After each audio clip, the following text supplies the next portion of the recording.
ليه ما ترشحليش أبدأ دبلومة الميديا باينج؟ مفيش شك طبعا ان تخصص الميديا باينج من اهم تخصصات مجال الديجيتال ماركتنج.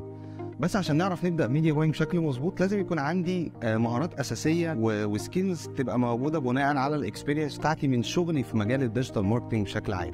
زي ان انا ازاي اقدر احكم على الكونتنت بتاعي ان هو كواليفايد ولا لا، وهل السيجمنت او التارجتنج فيه بشكل مظبوط ولا لا.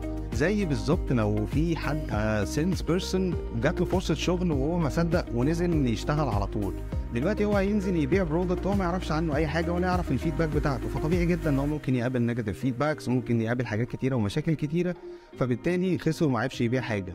طيب هل السيلز بيرسون ده هو اللوس بتاعه كله او الخساره بتاعته كلها في المجهود اللي هو بذله؟ لكن انا كميديا باير الخساره بتاعتي فادحه من ناحيه البودجت اللي انا اوريدي حرقتها على الفاضي، من ناحيه الريبيتيشن، من ناحيه كمان حاجه مهمه جدا وتفرق مع اي ميديا باير، هي صرف قد ايه كامبينز والكونفرجن ريت بتاعه عامل ازاي. طب امتى تنصحني أبدأ دبلومة الميديا باينج؟ اوكي، زي ما اتفقنا نكون اوريدي عدينا على اهم الاساسيات في مجال الديجيتال ماركتنج، كان انا جربت شويه اشتغل كونتنت، جربت اعمل اناليسيس واستخدمت التولز بايدي.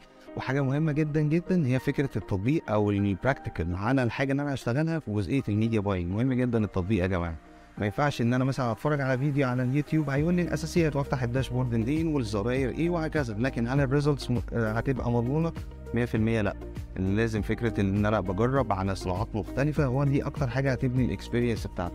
فالميديا باير دبلومه بتبقى مناسبه ليا لو انا اوريدي عندي براند وشغال عليه وعندي الفرصه ان انا اشتغل الكامبينز عليه، او ان انا حتى بزنس اونر وعايز انفست في البيزنس بتاعي بنفسي واشتغل انا الميديا باينج، او حتى ان انا عندي اوبورتيونيتي از فريلانسر ميديا باير اقدر ان انا اشتغل. فساعتها تقدر تتعلم وفي نفس الوقت تطبق الحاجه اللي انت بتتعلمها، وده مهم جدا.